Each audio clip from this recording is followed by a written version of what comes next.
Play हो गया sir. Mic इसका चल रहा है ना, वॉइस रिकॉर्ड होती रहेगी।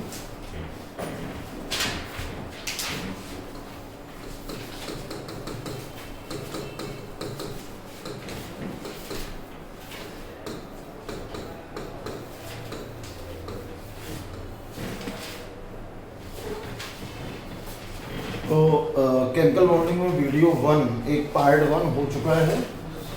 उसमें पार्ट 1 में अगर आपने वो क्लास करी होगी तो उसमें एक्टिनाइट सीरीज भी मैंने शुरू में बताई थी, जो डी ब्लॉक एफ ब्लॉक का छुटा हुआ पार्ट है।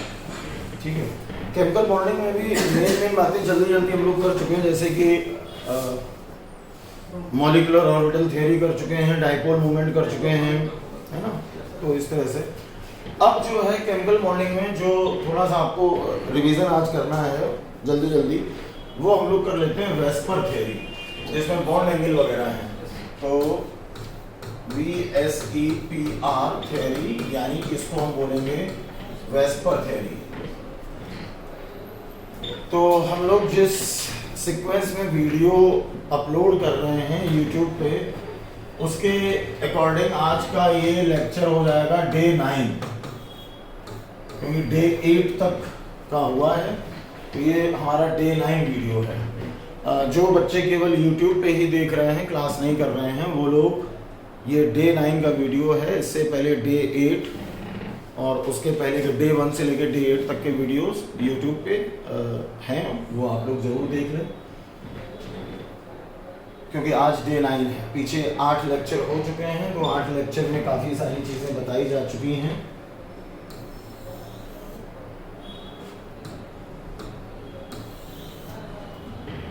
ठीक है, तो वेस्पर थ्योरी को फटाफट जरा रिवाइज करते हैं, ज़्यादा डिटेल में नहीं जाएंगे क्योंकि ज़्यादा डिटेल का टाइम भी नहीं है। वेस्पर थ्योरी, इसका बच्चों पूरा नाम होता है वैलेंस शेल इलेक्ट्रॉन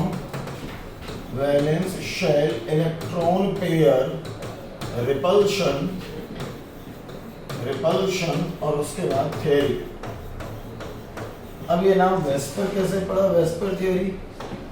देखो, वैलेंस का ले लेते हैं V, शेल का ले लेते हैं S, इलेक्ट्रॉन का ले लेते हैं E, पेयर का ले लेते हैं P, रिपल्शन का ले लेते हैं R, और ये हो गया थ्योरी। ऐसे नाम पड़ गया valence shell electron pair repulsion theory. अब इसमें क्वेश्चन क्या क्या पूछे जा सकते हैं, वो थोड़ा आपको देखना है। ठीक है, डिटेल में पढ़ने के लिए तो 2-2 घंटे की 2 क्लास लगेंगी, तब ये कंप्लीट हो पाएगा। उतना नहीं पढ़ना है अब, क्योंकि उतना टाइम भी हमारे पास नहीं है, केवल शॉर्ट में मेन बातें समझनी है। इसमें बच्चों आपको कुछ टर्म याद रखने हैं, जैसे एक टर्म होता है लोन पेयर, जिसको मैं शॉर्ट में LP लिखूंगा। एक टर्म यूज होता है बॉन्ड पेयर, जिसको कि मैं शॉर्ट में BP लिख दूंगा, बॉन्ड पेयर। ये लोन पेयर क्या होता है, बॉन्ड पेयर क्या होता है, इसको समझने के लिए जैसे एक एग्जांपल ले लें, उससे आपको ये बात समझ में आ जाएगी। एग्जांपल लिया, सपोज करो हमने NH3 का, इसमें हमें समझना है लोन पेयर क्या है, बॉन्ड पेयर क्या है। तो सबसे पहले हमने N लिख लिया, नाइट्रोजन, जो कि सेंट्रल एटम है। उसके बाद देखते हैं कि नाइट्रोजन के आउटर मोस्ट शेल में इलेक्ट्रॉन कितने होंगे। तो नाइट्रोजन फैमिली के आउटर मोस्ट शेल में इलेक्ट्रॉन होते हैं 5, तो हमने ये 5 इलेक्ट्रॉन बना दिए, 1 2 3 4 5। इसके बाद इसमें 3 H लगे हुए हैं, तो 3 H लगा दिए, H और ये H। इसके बाद 3 H लगाने के बाद ग्रे कलर थोड़ा मैं हटा दूं, ये उतना क्लियर दिखेगा नहीं, इसको जरा हटा दूं, व्हाइट से कर देता हूं। ठीक है, तो ये यहाँ पे लगे हुए हैं H और H। अब हाइड्रोजन के आउटर मोस्ट शेल में इलेक्ट्रॉन होता है 1, तो हाइड्रोजन का एक इलेक्ट्रॉन बना दिया, 1 इलेक्ट्रॉन इस हाइड्रोजन का, 1 इसका और 1 इसका। अब हमें समझना है बॉन्ड पेयर क्या है, लोन पेयर क्या है। देखो, पहले बॉन्ड पेयर समझो। बॉन्ड बनाने में जो इलेक्ट्रॉन का पेयर यूज हो रहा है, उसको बोला जाता है बॉन्ड पेयर। तो जरा देखते हैं बॉन्ड बनाने में अगर आप ध्यान से देखो तो एक ये रेड वाला और एक ये ग्रीन वाला, रेड वाला नाइट्रोजन का और ग्रीन वाला हाइड्रोजन का, ये मिलके एक ये पेयर है जो बॉन्ड बना रहा है। ठीक, यानी कि ये हो गया एक बॉन्ड पेयर, नाइट्रोजन का ये रेड वाला और हाइड्रोजन का ग्रीन वाला, बिल्कुल इसी तरह से। अब आप अगर इधर देखो इस साइड में, तो यहाँ पे देखो ये ग्रीन वाला और एक रेड वाला, ये एक पेयर हो गया, पेयर का मतलब दो, तो ग्रीन और रेड मिलके एक पेयर बन गया। इसके बाद एक रेड वाला नाइट्रोजन का और ग्रीन वाला हाइड्रोजन का एक ये, तो देखो एक पेयर ये है जिसने बॉन्ड बनाया, एक पेयर ये है जिसने बॉन्ड बनाया, एक पेयर ये है जिसने बॉन्ड बनाया। इसका मतलब इसमें बॉन्ड पेयर का नंबर हो गया BP3। मैंने कहा था बॉन्ड पेयर को मैं शॉर्ट में BP लिखूंगा, तो बॉन्ड पेयर हो गए 3। अब हमें इसमें देखना है लोन पेयर। लोन पेयर का मतलब होता है ऐसे इलेक्ट्रॉन का पेयर जिसने बॉन्ड नहीं बनाया हो। ठीक, तो जरा ध्यान से देखो, ये वाला इलेक्ट्रॉन बॉन्ड नहीं बना रहा है, ये वाला भी नहीं बना रहा है, तो ये और ये इलेक्ट्रॉन मिलके बन गए। देखो अगर सिंगल इलेक्ट्रॉन की बात करें तो ये है लोन इलेक्ट्रॉन, यानी कि सिंगल इलेक्ट्रॉन, और ये सिंगल इलेक्ट्रॉन मतलब जिसने बॉन्ड नहीं बनाया। तो ऐसे दो इलेक्ट्रॉन जिन्होंने बॉन्ड नहीं बनाया, ऐसे दो इलेक्ट्रॉन से मिलकर बना एक पेयर, और उसी पेयर को बोलेंगे लोन पेयर। तो ये रेड इलेक्ट्रॉन और ये रेड इलेक्ट्रॉन मिलके 1 बना रहे हैं लोन पेयर। तो NH3 में बॉन्ड पेयर हो गए 3 और लोन पेयर हो गया 1। तो बॉन्ड पेयर लोन पेयर की बात आपको समझ में आ गई। अब बच्चों लोन पेयर बॉन्ड पेयर की बात समझने के बाद फिर आपको एक ऑर्डर ध्यान रखना है, ऑर्डर ऑफ रिपल्शन। ये इंपॉर्टेंट है, नीट के लिए अक्सर पूछा जाता है। ये आपने ऑर्डर एक देखा होगा, अक्सर पूछा जाता है नीट में।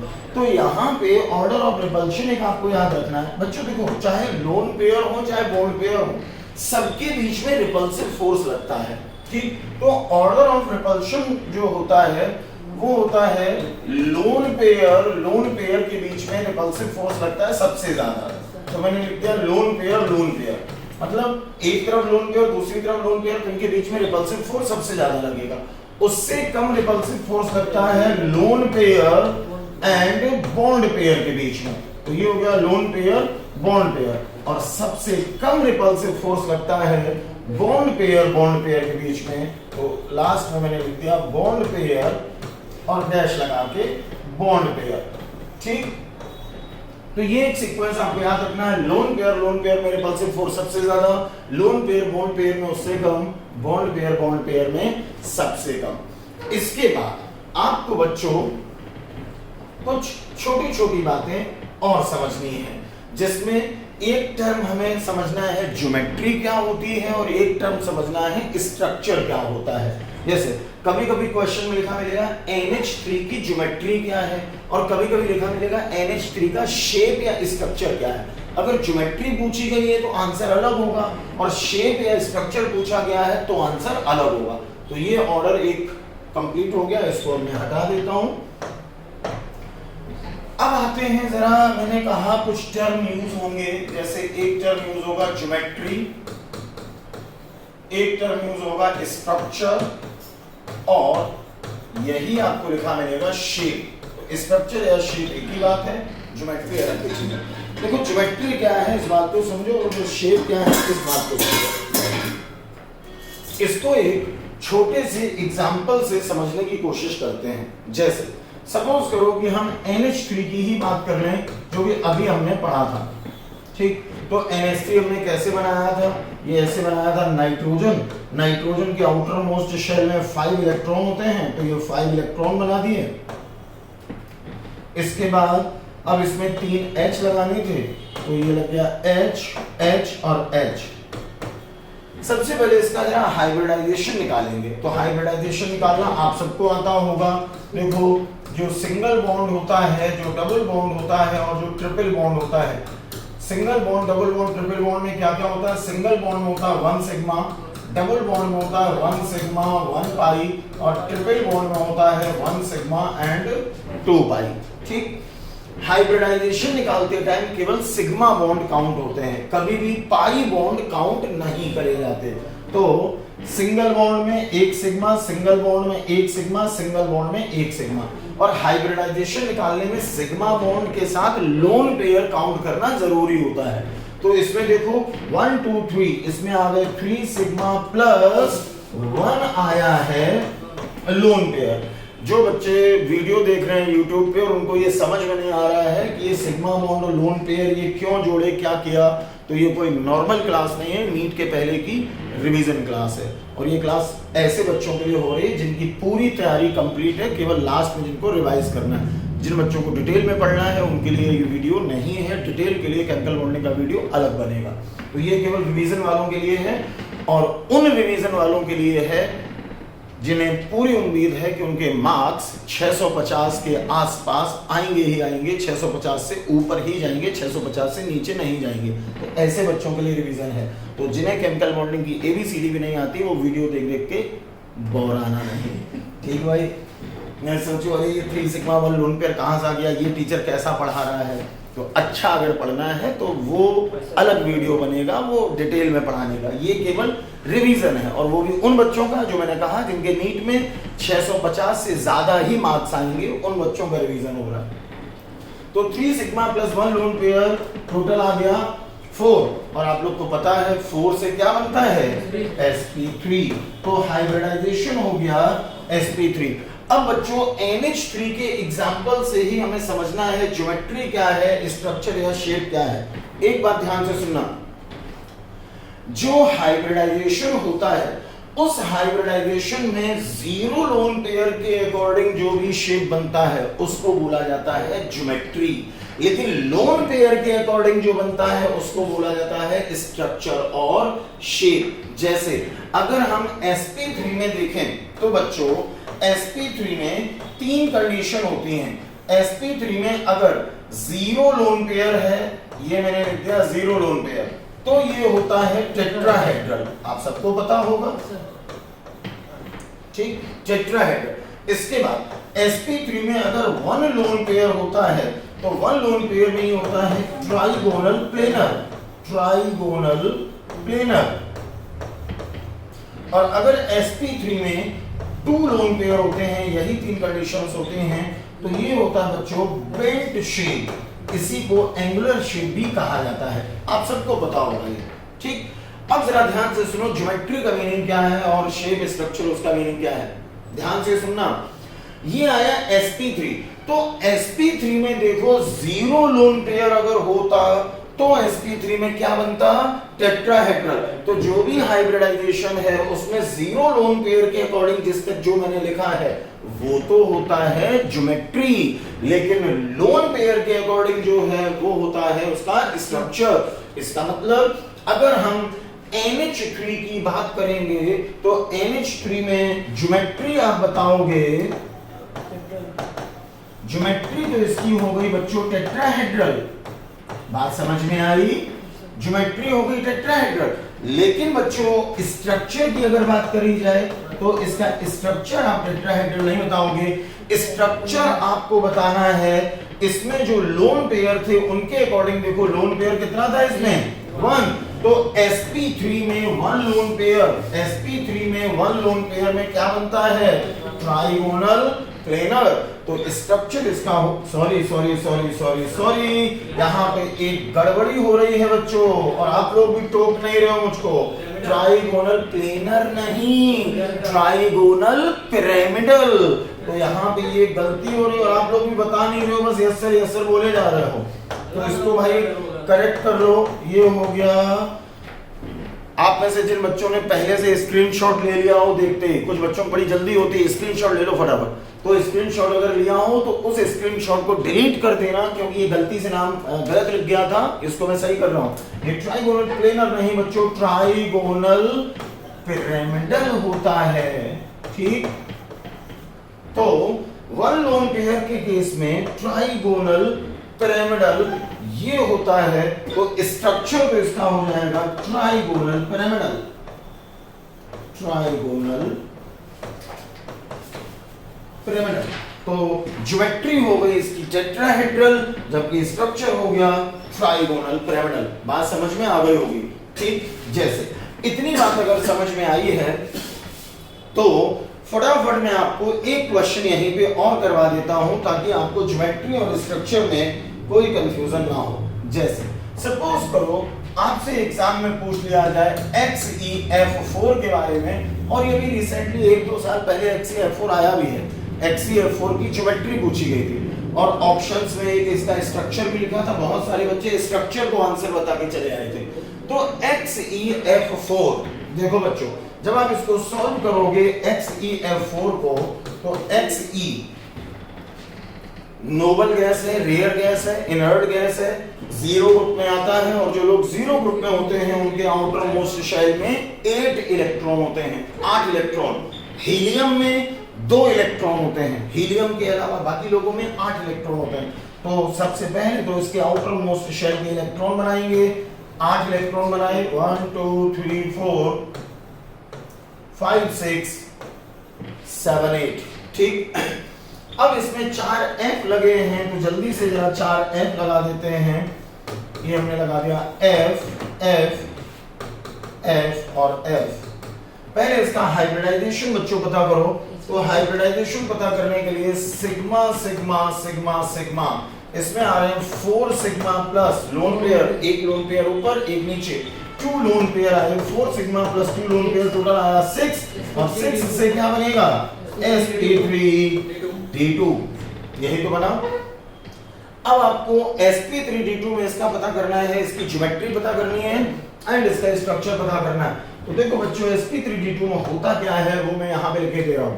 sp3d2, इसमें sp3d2 में अगर 0 लोन पेयर है तो 0 लोन पेयर के केस में ये होता है ऑक्टाहेड्रल। ठीक, इसके बाद अगर इसमें 1 लोन पेयर है, 1 लोन पेयर, तो ये होता है स्क्वायर पिरामिडल, स्क्वायर पिरामिडल। और अगर इसमें बच्चों 2 लोन पेयर होते हैं तो ये होता है स्क्वायर प्लेनर। ये मैंने पूरी बात लिखी, ये सब आपको रटे हुए हैं पहले से, ठीक है। तो ये सब जो आपको पहले से याद है उसी से आंसर निकालना है। अब आपको XEF4 में पता करना है कि अगर क्वेश्चन में पूछा जाए कि इसकी ज्योमेट्री क्या होती है, तो ज्योमेट्री में तो जो भी हाइब्रिडाइजेशन आया है उसमें 0 लोन पेयर में जो भी नाम लिखा है वो हमेशा बताना है। तो sp3d2 में 0 लोन पेयर में क्या लिखा है, ऑक्टाहेड्रल। तो ज्योमेट्री तो इसकी हम बताएंगे ऑक्टाहेड्रल। बात समझ में आ गई? जो बच्चे केवल वीडियो में देख रहे हैं वो भी समझ लें। जब ज्योमेट्री की बात आती है तो जो भी हाइब्रिडाइजेशन है उस हाइब्रिडाइजेशन में 0 लोन पेयर के अकॉर्डिंग आपको बताना है। मॉलिक्यूल में कितने लोन पेयर थे उससे मतलब नहीं है, हाइब्रिडाइजेशन जो भी आया उसमें 0 लोन पेयर के अकॉर्डिंग जो है उसको बताना है ज्योमेट्री, और जितने लोन पेयर हैं लोन पेयर के अकॉर्डिंग जो आ रहा है उसको बताना है स्ट्रक्चर। तो बच्चों 2 लोन पेयर आए, 2 लोन पेयर में क्या होता है, स्क्वायर प्लेनर। तो ज्योमेट्री तो हो गई ऑक्टाहेड्रल, लेकिन स्ट्रक्चर या स्ट्रक्चर की जगह पर शेप भी लिखा मिल सकता है, ये हो जाएगा स्क्वायर प्लेनर। बात समझ में आ गई?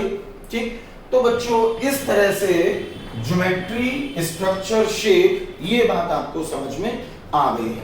अब कुछ क्वेश्चंस जो हैं वो अच्छे स्टैंडर्ड के, अच्छे लेवल के कुछ क्वेश्चंस बनेंगे जिनमें ऑप्शंस में आपको कुछ ऐसे लिखा मिलेगा, एक्सियल बॉन्ड, इक्वेटोरियल बॉन्ड।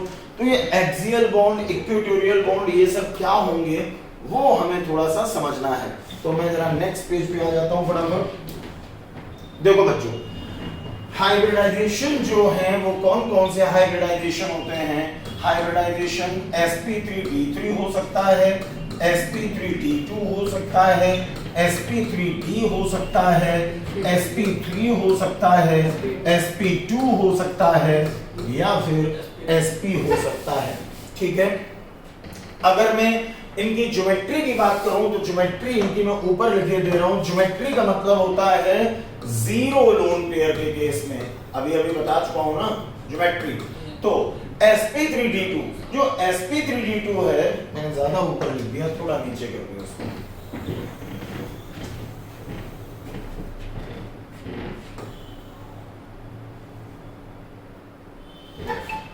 अगर बच्चों ज्योमेट्री की बात करें तो sp3d3 इसकी ज्योमेट्री आती है pentagonal bipyramidal, pentagonal bipyramidal, pentagonal bipyramidal.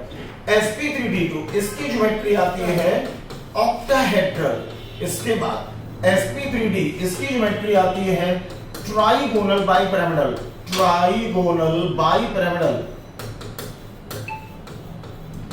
Geometry का मतलब समझ गए ना, जीरो लोन पेयर, ठीक। और sp3 के केस में ज्योमेट्री आती है टेट्राहेड्रल, टेट्राहेड्रल।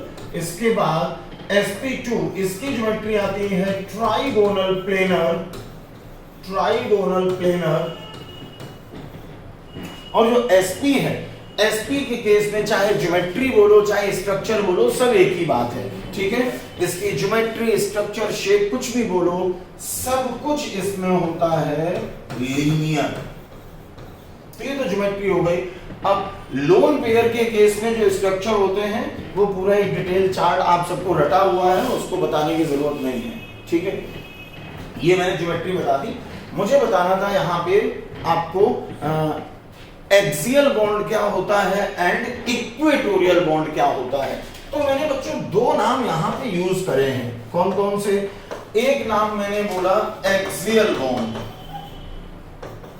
एक्सियल बॉन्ड, और एक नाम मैंने बोला इक्वेटोरियल बॉन्ड, ठीक है। एक नाम मैंने बोला एक्सियल बॉन्ड और एक नाम मैंने बोला इक्वेटोरियल बॉन्ड। तो ये एक्सियल बॉन्ड क्या होता है और इक्वेटोरियल बॉन्ड क्या होता है, ये थोड़ा सा हमें समझना है। पहली बात तो एक समझ लो कि एक्सियल बॉन्ड या इक्वेटोरियल बॉन्ड जो होते हैं वो केवल दो लोगों में होते हैं, और वो दो लोग हैं, एक तो ये sp3d3 वाला और एक होता है sp3d वाला। इन दो के अलावा कहीं पर भी एक्सियल बॉन्ड, इक्वेटोरियल बॉन्ड ये नाम आपको यूज नहीं करने हैं, ये बात ध्यान रखना। केवल दो लोगों में एक्सियल बॉन्ड, इक्वेटोरियल बॉन्ड नाम यूज करे जाते हैं। किसमें किसमें? पेंटागोनल बाइपिरामिडल में एंड ट्राइगोनल बाइपिरामिडल में। तो pentagonal bipyramidal and trigonal bipyramidal, इनमें आपको axial bond and equatorial bond ये टर्म यूज करना है। और यहां पर आपको बच्चों एक छोटी सी ट्रिक याद रखनी है, वो जल्दी से जरा ट्रिक समझ लो क्या है। ट्रिक आपको याद रखनी है ग्रेटर बॉन्ड लेंथ की, और ग्रेटर बॉन्ड लेंथ की ट्रिक आपको याद रखनी है। ग्रेटर बॉन्ड लेंथ की ट्रिक है पेटा, PETA। ये PETA पेटा क्या है बताओ। देखो पहली बात तो ये हो गई कि एक्सियल बॉन्ड, इक्वेटोरियल बॉन्ड ये जो टर्म है केवल दो जगह यूज होते हैं। किसमें? sp3d3 हाइब्रिडाइजेशन में या फिर sp3d हाइब्रिडाइजेशन में, ओके। अब पेटा का मतलब क्या है? P। बच्चों पहले जो P है इससे आपको याद रखना है पेंटागोनल बाइपिरामिडल। तो P से हो गया पेंटागोनल बाइपिरामिडल, पेंटागोनल बाइपिरामिडल, ठीक। और E का मतलब है equatorial, equatorial bond length, equatorial bond length. और मैंने बोला कि ग्रेटर बॉन्ड लेंथ की ये ट्रिक है। इसका मतलब मैं पूरी बात लिख दूं ताकि किसी बच्चे को कंफ्यूजन ना हो कि पेंटागोनल बाइपिरामिडल में इक्वेटोरियल बॉन्ड लेंथ ज्यादा होती है। मैंने बहुत आसान भाषा में हिंदी में लिख दिया ताकि सबको समझ में आए। इक्वेटोरियल बॉन्ड लेंथ ज्यादा होती है किसमें? पेंटागोनल बाइपिरामिडल में। जबकि बच्चों TA का मीनिंग समझो, TA का मीनिंग है T का मतलब है ट्राइगोनल बाइपिरामिडल में, ट्राइगोनल बाइपिरामिडल, ट्राइगोनल बाइपिरामिडल में A का मतलब आपको याद रखना है एक्सियल बॉन्ड लेंथ ज्यादा होती है। अभी मैं ये भी समझाऊंगा कि इक्वेटोरियल होती कौन सी है और एक्सियल होती कौन सी है। पहले इतनी बात रखो फिर आगे की बात में भी समझा रहा हूं। इसमें एक्सियल बॉन्ड लेंथ ज्यादा होती है, बॉन्ड लेंथ ज्यादा होती है, ठीक। इतनी बात जल्दी से रखो। तो बच्चों pentagonal bipyramidal and trigonal bipyramidal, केवल इन्हीं दो लोगों में आपको एक्सियल एंड इक्वेटोरियल ये टर्म यूज करना है, ठीक, बाकियों में नहीं।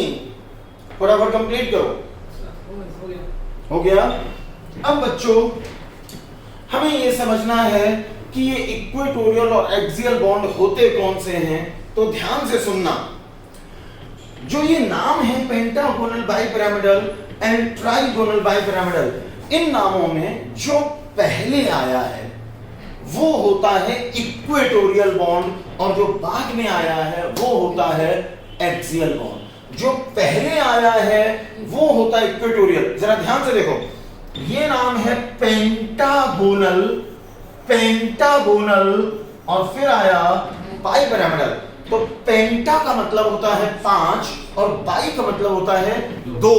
तो मैंने कहा कि जो इक्वेटोरियल बॉन्ड हैं ये यहीं पे लिखे दे रहा हूं, ये पहले लिखे होते हैं, और जो एक्सियल बॉन्ड हैं ये बाद में लिखे होते हैं, ठीक। तो पेंटा का मतलब 5, तो पेंटागोनल बाइपिरामिडल में 5 होते हैं इक्वेटोरियल बॉन्ड, जबकि 2 होते हैं एक्सियल बॉन्ड। समझ में आया? बिल्कुल इसी तरह से इसमें जरा देखो, पहले क्या लिखा हुआ है, ट्राइगोनल बाइपिरामिडल ऐसे लिखा है, तो इसको भी जरा ध्यान से देखो। इसमें पहले आया ट्राई और फिर आया बाई। तो मैंने कहा जो पहले लिखा है वो इक्वेटोरियल बॉन्ड होता है, मींस ट्राइगोनल बाइपिरामिडल में पहले लिखा है ट्राई, तो जो पहले लिखा है वो इक्वेटोरियल बॉन्ड होता है। मतलब इसमें ट्राई का मतलब 3 होते हैं इक्वेटोरियल बॉन्ड और 2 होते हैं एक्सियल बॉन्ड। कुल मिला के इतना समझ लो कि एक्सियल बॉन्ड का नंबर हमेशा 2 ही होता है। कितना? 2 से ज्यादा नहीं। तो एक्सियल बॉन्ड इसमें भी देखो 2 हैं और इसमें भी 2 हैं। फिर से मैं बोल दूं, जो ये नाम लिखे होते हैं, इन नामों में जो नाम पहले लिखा होता है, पहले वाला इक्वेटोरियल बॉन्ड होता है, और जो बाद में लिखा होता है, बाद वाला एक्सियल बॉन्ड होता है। तो पहले लिखा है पेंटा, यानी कि 5 हैं इक्वेटोरियल बॉन्ड। इसमें पहले लिखा है ट्राई, मतलब इसमें 3 हैं इक्वेटोरियल बॉन्ड। बाद में इसमें भी बाई है, बाद में इसमें भी बाई है, और बाद वाला नाम एक्सियल बॉन्ड होता है, मतलब इसमें 2 एक्सियल बॉन्ड और इसमें भी 2 एक्सियल बॉन्ड। अब जरा देखो, कुछ जो अच्छे क्वेश्चंस होते हैं उनको जरा समझना। इसका मतलब आपको एक बात समझ में आ गई कि पेंटागोनल बाइपिरामिडल में 5 बॉन्ड लेंथ जो होती हैं उनकी पेंटागोनल में इक्वेटोरियल बॉन्ड लेंथ ज्यादा, और इक्वेटोरियल इसमें कितनी है? 5। इसका मतलब पेंटागोनल बाइपिरामिडल में 5 बॉन्ड लेंथ होती हैं ज्यादा, मतलब बड़ी होती हैं, और जो 2 एक्सियल वाली हैं वो छोटी होती हैं। मीनिंग समझ में आया? तो आपको कंफ्यूजन से बचाने के लिए मैं जरा यहाँ पे पेज थोड़ा सा साफ कर रहा हूं ताकि आप कंफ्यूजन से बच सकें। ये मैं जरा ऊपर वाला हटा दे रहा हूं, इसकी आपको भी जरूरत नहीं है। जो भी लिखना था वो लिख चुके हो, और ये ग्रेटर बॉन्ड लेंथ ये भी आप लिख चुके हो, पहले और बाद ये भी आप लिख चुके हो, तो इसको भी मैं साफ कर देता हूं। और अब मैं जरा इसको ले आऊं, चलो यहीं बना रहने देता हूं, नीचे जहां भी लिखा रहने दो। बच्चों ये चीज जो लिखी है ये आपको बहुत अच्छे से ध्यान रखनी है कि पेंटागोनल बाइपिरामिडल में इक्वेटोरियल बॉन्ड लेंथ ज्यादा होती है, जबकि ट्राइगोनल बाइपिरामिडल में एक्सियल बॉन्ड लेंथ ज्यादा होती है। अब जरा इसका मीनिंग समझो। इसका मीनिंग बच्चों क्या है जरा समझना। अच्छा, ये इक्वेटोरियल और एक्सियल का मतलब समझो। जैसे कहा जाए ट्राइगोनल बाइपिरामिडल, तो ट्राइगोनल बाइपिरामिडल, ट्राइगोनल का मतलब हो गया 3। जैसे एक ये, जरा पेन दो बच्चों, जरा 2-3 पेन दे दो, अभी मैं आपको वापस कर रहा हूं। हाँ, 1-2 और दे दो, 2 और दे दो, पूरा समझ में आ जाएगा आप लोग। 1 और दे दो। हाँ ठीक, देखो जरा ट्राइगोनल बाइपिरामिडल समझना। ट्राइगोनल कैसे होगा? मान लो ये मेरा हाथ सेंट्रल एटम है, तो ट्राइगोनल का मतलब 3, 1, उसके बाद ये 2, ठीक, और उसके बाद इधर मान लो ये 3, ये देखो बन गया ट्राइगोनल, बीच में मेरा हाथ हो गया सेंट्रल एटम, सेंट्रल एटम के साथ में 1 2 3, ये 3 आपको बॉन्ड लगे दिख रहे हैं, ये होगा ट्राइगोनल। और बाइपिरामिडल का मतलब हो गया एक ऐसे ऊपर इस तरह से, एक ऊपर और एक इसके नीचे। पूरी बात मुझे लगता है समझ में आ गई होगी। ये बन गया ट्राइगोनल, 1 2 3, ये हो गए ट्राइगोनल। और बाइपिरामिडल, एक ये ऊपर की तरफ और एक ये नीचे की तरफ। अब इसमें जरा समझो, ये जो 3 है 1 2 3, इनको बोला जाता है इक्वेटोरियल। और जो ये ऊपर की तरफ जा रहा है और जो नीचे की तरफ जा रहा है, ये ऊपर और नीचे वाले को इसको बोला जाता है एक्सियल। अरे थोड़ा टेढ़ा मेढ़ा हो रहा है क्योंकि 5 पेन मुझे संभालने पड़ रहे हैं। यूट्यूब वाले भी देख लो भाई। ये है ट्राइगोनल बाइपिरामिडल, 1 ये 2 और 3, ये हो गया ट्राइगोनल। और ये बाइपिरामिडल, बाइ मतलब 2, एक ऊपर और एक नीचे, ये हो गया बाइपिरामिडल। तो 1 2 3 ये है इक्वेटोरियल और ये ऊपर वाला और नीचे वाला ये है एक्सियल। अब जरा समझो, ये मैंने ट्राइगोनल बाइपिरामिडल बताया और ट्राइगोनल बाइपिरामिडल में मैंने बोला एक्सियल बॉन्ड लेंथ ज्यादा होती है। इसका मतलब इस वाले स्ट्रक्चर में ये ऊपर वाली और नीचे वाली बॉन्ड लेंथ तो होगी ज्यादा, जबकि ये तीनों बॉन्ड लेंथ होंगी कम। समझ गए? जबकि पेंटागोनल बाइपिरामिडल में इसका उल्टा हो जाएगा। अब पेंटागोनल में क्या होगा, जैसे ये 3 पेन लगे थे, अब यहां पे 3 की जगह पे हो जाएंगे 5। ये देखो 4 और एक और मैंने लगा दिया, ये हो गए 5। देखो YouTube वाले भी देख लो भाई, ये हो गया पेंटागोनल, 1 2 3 4 5, ये हो गया पेंटागोनल। ठीक, अब बाइपिरामिडल करना है, 2 पेन और जल्दी से पकड़ाओ बेटा, ये हो गया पेंटागोनल। अब आपको बाइपिरामिडल बनाना है, तो बाइपिरामिडल का मतलब एक ऐसे ऊपर और एक ये नीचे, तो ये बन गया पेंटागोनल बाइपिरामिडल। इसमें 1 2 3 4 5 ये हो गई इक्वेटोरियल, ये ऊपर वाली और ये नीचे वाली ये हो गई एक्सियल। पेंटागोनल बाइपिरामिडल समझ में आ गया? 1 2 3 4 5 का मतलब पेंटा से बना पेंटागोनल और ये ऊपर और नीचे बाइपिरामिडल। क्लियर? अब पेंटागोनल बाइपिरामिडल में मैंने बोला इक्वेटोरियल बॉन्ड लेंथ ज्यादा है। इसका मतलब जब पेंटागोनल बाइपिरामिडल बनाएंगे तो इसमें 1 2 3 4 5, इन 5 की बॉन्ड लेंथ होगी ज्यादा, जबकि इस ऊपर और नीचे वाले की होगी बॉन्ड लेंथ कम। ठीक, तो ये बात समझ में आ गई बच्चों? ये पेन ले लो, आपने अपने देख लो कौन सा पेन किसका था। ठीक है, अब इस बात को ऐसे समझ सकते हो, जैसे सपोज करो कि हम एग्जांपल लें PCl5 का और PCl5 में इस बात को समझने की कोशिश करें। तो देखो जरा PCl5 फास्फोरस नाइट्रोजन फैमिली में आता है और नाइट्रोजन फैमिली में जो लोग होते हैं इनके आउटर मोस्ट शेल में इलेक्ट्रॉन कितने होते हैं? 5। अरे 5 होते हैं, तो 5 होते हैं। तो बच्चों यहां पे जरा 5 बना लेते हैं, 1 2 3 4 और 5 ये मैंने बना लिए। इसमें Cl लगाने हैं 5, तो Cl Cl Cl Cl और ये Cl ऐसे मैंने लिख लिया। ठीक, जरा इसका हाइब्रिडाइजेशन पहले पता करते हैं क्या आ रहा है। तो हाइब्रिडाइजेशन आएगा sigma sigma sigma sigma sigma, इसमें आए बच्चों 5 सिग्मा प्लस लोन पेयर कितना है?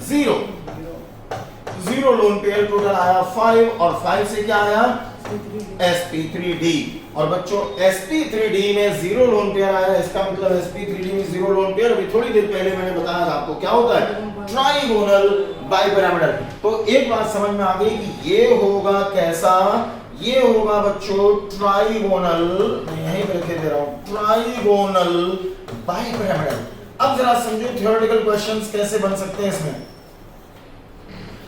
ट्राइगोनल बाइपिरामिडल है, इसका मतलब बोर्ड पे देखना ध्यान से, इसका मतलब बच्चों ये हुआ कि जो शुरू में लिखा है ट्राइगोनल, ये कौन से बॉन्ड हैं? ये इक्वेटोरियल बॉन्ड हैं। पहले जो लिखे होते हैं वो इक्वेटोरियल बॉन्ड होते हैं, बता चुका हूं आपको। और जो बाद में लिखे होते हैं वो एक्सियल बॉन्ड होते हैं। तो इसमें 2 हो गए एक्सियल बॉन्ड। तो इसको मैं E और A से अगर रिप्रेजेंट करूं तो एकदम ध्यान से देखते रहना। इसका मतलब ये वाला हो गया इक्वेटोरियल बॉन्ड ई, ये वाला हो गया इक्वेटोरियल बॉन्ड ई, ये वाला हो गया इक्वेटोरियल बॉन्ड ई। क्लियर? 3 इक्वेटोरियल और एक्सियल कितने होंगे? बाई का मतलब 2, तो ये कौन से होंगे? ये होंगे ये वाले, देखो ये हो गया एक्सियल बॉन्ड और ये भी हो गया एक्सियल बॉन्ड। और जो मैंने ट्रिक बताई उससे समझो, ट्राइगोनल बाइपिरामिडल में एक्सियल बॉन्ड लेंथ ज्यादा होती है। इसका मतलब आप बताएंगे कि ये वाली एंड ये वाली जो बॉन्ड लेंथ है, ये दोनों बॉन्ड लेंथ ज्यादा है इन कंपैरिजन टू ये वाली या फिर ये वाली। इसका मतलब PCl5 में 1 2 3 बॉन्ड लेंथ होती हैं कम, जबकि ये और ये 2 बॉन्ड लेंथ होती हैं ज्यादा। क्लियर एकदम? तो कौन सी बॉन्ड लेंथ कम कौन सी ज्यादा, ये बात समझ में आ गई? बिल्कुल बच्चों, इसी तरह से एक क्वेश्चन और नीट में बनता है और वो क्वेश्चन बनता है IF7 पर। तो जरा आप लोग जल्दी से IF7 की पहले ज्योमेट्री पता करो, तब इसका क्वेश्चन आपको समझ में आएगा। तो IF7 पेंटागोनल बाइपिरामिडल आएगा sp3d3। ठीक, तो IF7 में बना देता हूं जरा। आयोडीन हेलोजन फैमिली में है और जो हेलोजन फैमिली में आते हैं इनके आउटर मोस्ट शेल में इलेक्ट्रॉन होते हैं 7। तो 7 बनाने हैं, 1 2 3 4 5 6 और ये 7। इस तरह से मैंने 7 बना दिए। अब इनमें 7 में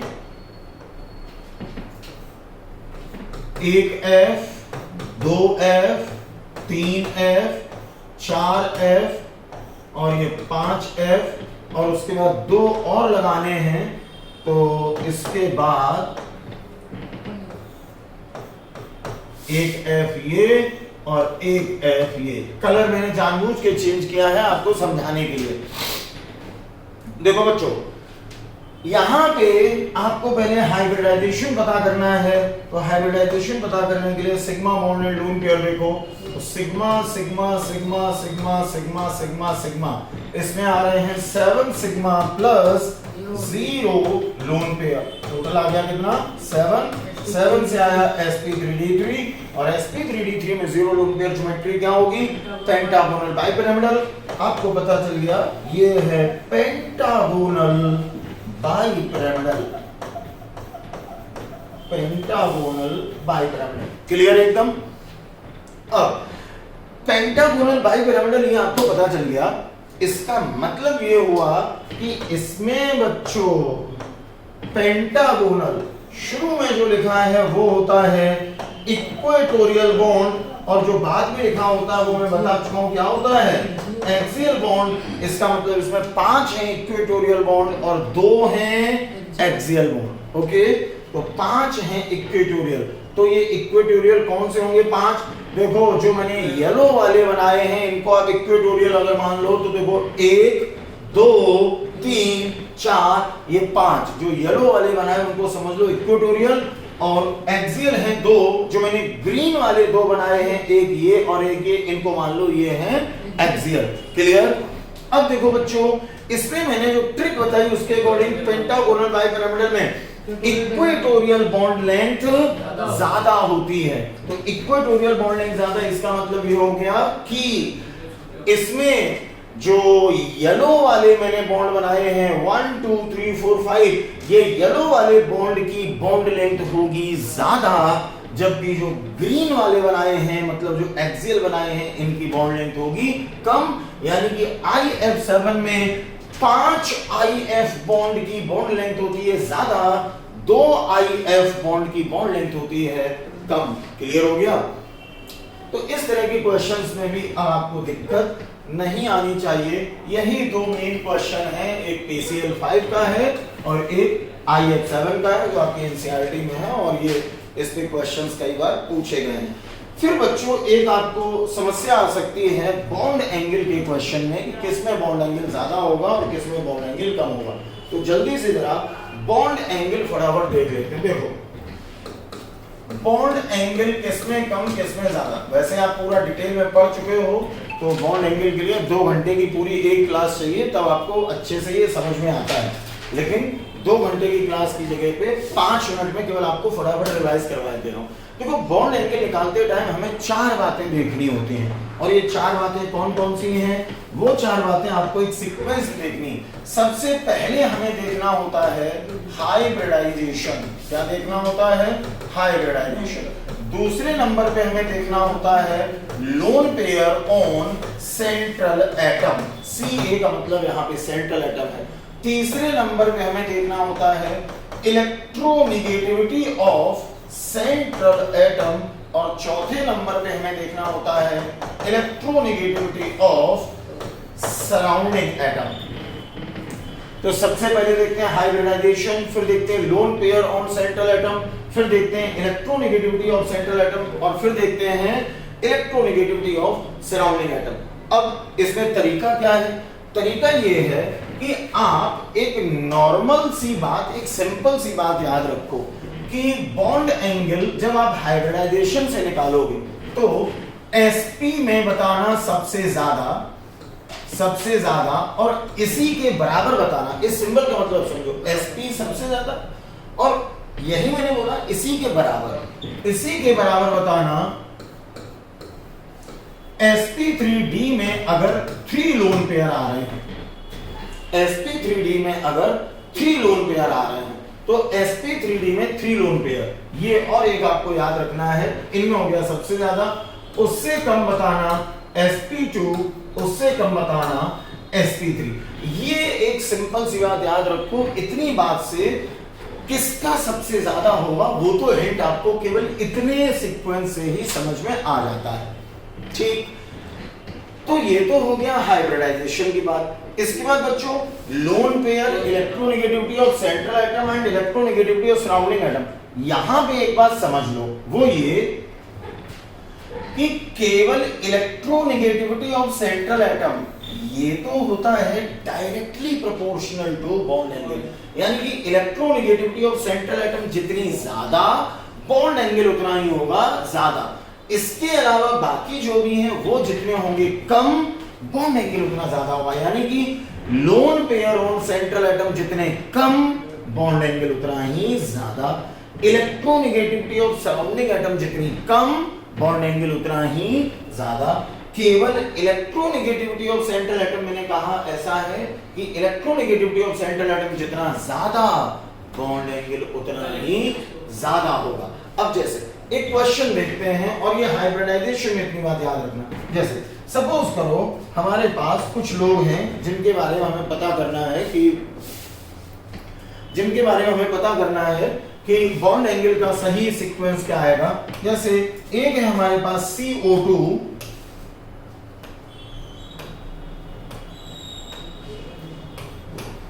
एक है हमारे पास CO2, एक है हमारे पास BCl3, एक है हमारे पास NH3, और एक है हमारे पास H2O। सपोज करो ये 4 लोग हैं जिनमें हमें पता करना है बॉन्ड एंगल। तो बच्चों जरा सॉल्व करते हैं। जब आप CO2 को सॉल्व करोगे तो ये कार्बन फैमिली में 4 इलेक्ट्रॉन होते हैं आउटर मोस्ट में, तो 4 इलेक्ट्रॉन बना दिए, O ऐसे लिख दिया। अब इसमें जरा देखते हैं हाइब्रिडाइजेशन पहले क्या आएगा, सिग्मा सिग्मा, इसमें आ रहे हैं 2 सिग्मा प्लस 0 लोन पेयर, और 2 सिग्मा प्लस 0 लोन पेयर आया 2 से बन गया ये sp। ठीक, इसमें BCl3। बच्चों जब आप BCl3 में करोगे, क्या मैं डायरेक्ट कर दूं इसको? डायरेक्ट समझ जाओगे ना? चलो अच्छा डायरेक्ट नहीं करता हूं, पूरा लिखे दे रहा हूं। बोरोन फैमिली में आउटर मोस्ट शेल में 3 इलेक्ट्रॉन होते हैं, तो ये हो गया Cl। अब इसमें जल्दी से हाइब्रिडाइजेशन पता कर लो, तो सिग्मा सिग्मा सिग्मा, इसमें 3 sigma plus 0 lone pair, total आ गया यहां पर 3, और 3 से बना ये sp2। और इसके बाद अब आते हैं जरा NH3 पर, तो जल्दी से NH3 को देख लो। नाइट्रोजन, ये आता है नाइट्रोजन फैमिली में, और नाइट्रोजन फैमिली में आउटर मोस्ट शेल में इलेक्ट्रॉन होते हैं 5, फिर 5 इलेक्ट्रॉन बना दिए, H ऐसे मैंने लिख दिया। यहां पे बच्चों आ रहे हैं sigma sigma sigma, 3 sigma plus 1 lone pair, total आया 4 से आया sp3 और बस लास्ट और बचा है H2O। H2O ऐसे बनेगा, ये वाला ये लिख दिया O। ऑक्सीजन फैमिली में 6 इलेक्ट्रॉन होते हैं तो 6 बना दिए। इसके बाद H यहाँ पे सिग्मा सिग्मा यहाँ पे आ रहे 2 sigma plus 2 loan pair, total आया 4 और 4 से ये आया sp3। अब आपको इनमें बॉन्ड एंगल पता करना है, तो ध्यान से देखो। सबसे पहले मैंने कहा इतना एक हिंट याद रखो शुरू में, तो जब इतना हिंट आपने याद रखा तो यहां से एक बात समझ में आई कि sp sp2 sp3 sp3 सबसे पहले मैंने हाइब्रिडाइजेशन ही देखने के लिए बोला है, और हाइब्रिडाइजेशन में sp सबसे ज्यादा होता है। अगर sp वाला ना हो तो sp3d में अगर 3 लोन पेयर वाला हो तो sp वाला यहाँ पे है। इसका मतलब बच्चों ध्यान से देखो, जब बॉन्ड एंगल आप इनमें पता करोगे बॉन्ड एंगल, तो बॉन्ड एंगल सबसे ज्यादा किसमें आ जाएगा, CO2 में सबसे ज्यादा आएगा, CO2 में, क्योंकि इसका हाइब्रिडाइजेशन है sp से कम फिर बताना sp2 वाला कौन है, BCl3, इससे कम आएगा BCl3 में, फिर इससे कम आएगा sp3 वाले में। अब जरा देखो sp3 वाले दो लोग हैं, कौन कौन, NH3 भी sp3 है और H2O भी sp3, ये भी sp3 ये भी sp3। ध्यान से समझना, जब ये भी sp3 ये भी sp3, तो हाइब्रिडाइजेशन जब बराबर हो जाए तो आपको अब ये वाला कॉन्सेप्ट लगाना है। हाइब्रिडाइजेशन जिनमें इक्वल हो गया उनमें कॉन्सेप्ट अब लगेगा lone pair on central atom. अब आपको लोन पेयर देखने हैं, तो जरा लोन पेयर पे बच्चों ध्यान दो। NH3 में आ रहा है 1 लोन पेयर, जबकि H2O में आ रहा है 2 लोन पेयर। मैंने आपसे बोला कि केवल इलेक्ट्रोनेगेटिविटी ऑफ सेंट्रल एटम ये तो होता है directly proportional to bond angle, लेकिन बाकी ये सब होते हैं inversely proportional to bond angle. ये भी होता है लास्ट वाला भी inversely proportional to bond angle. Inversely proportional का मतलब हो गया कि लोन पेयर जितने कम बॉन्ड एंगल उतना ज्यादा। तो NH3 में लोन पेयर है केवल 1, इसमें लोन पेयर है 2, और इनवर्सली प्रोपोर्शनल का मतलब है लोन पेयर जितना कम बॉन्ड एंगल ज्यादा।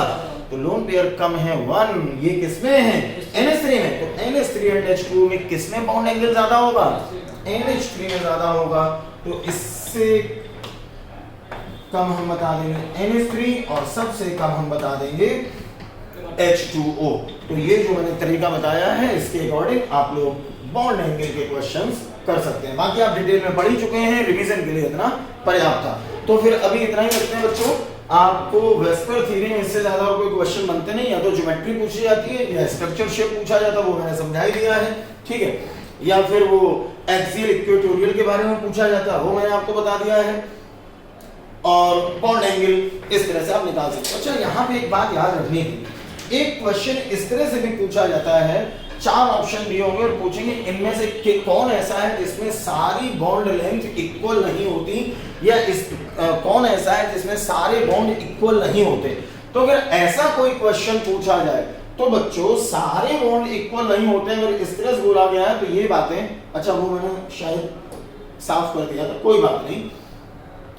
तो जो इस तरह की बातें होती हैं कि सारे बॉन्ड इक्वल नहीं है, इसका मतलब है आपसे यही इक्वेटोरियल और एक्सियल की बात हो रही है। और इक्वेटोरियल एक्सियल केवल मैंने 2 में बताया, जिसमें पेंटागोनल बाइपिरामिडल या फिर ट्राइगोनल बाइपिरामिडल। इसका मतलब अगर इस तरह का क्वेश्चन हो, 4 ऑप्शन दिए हो और पूछा जाए इनमें से कौन सा मॉलिक्यूल ऐसा है जिसमें सारे बॉन्ड इक्वल नहीं है, तो आप ऐसा ऑप्शन देखना जिसमें या तो पेंटागोनल बाइपिरामिडल ज्योमेट्री वाला कोई मॉलिक्यूल हो या फिर ट्राइगोनल बाइपिरामिडल वाला हो, ठीक, क्योंकि इन्हीं में तो सारी इक्वल नहीं होती।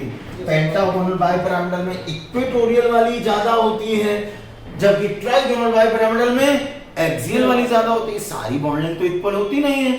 तो अगर पूछा जाए इनमें से किस मॉलिक्यूल में सारी बॉन्ड लेंथ इक्वल नहीं है या सारे बॉन्ड सिमिलर नहीं है, ऐसा ऑप्शन देखना जिसमें पेंटागोनल बाइपिरामिडल या फिर ट्राइगोनल बाइपिरामिडल वाला दिया हो। और पेंटागोनल बाइपिरामिडल का मतलब ऐसा ऑप्शन देखना जिसमें मॉलिक्यूल का हाइब्रिडाइजेशन, पेंटागोनल बाइपिरामिडल का मतलब sp3 d3 हो और ट्राइगोनल बाइपिरामिडल का मतलब ऐसा मॉलिक्यूल देखना जिसमें हाइब्रिडाइजेशन sp3d हो। इतनी बात समझ में आ गई?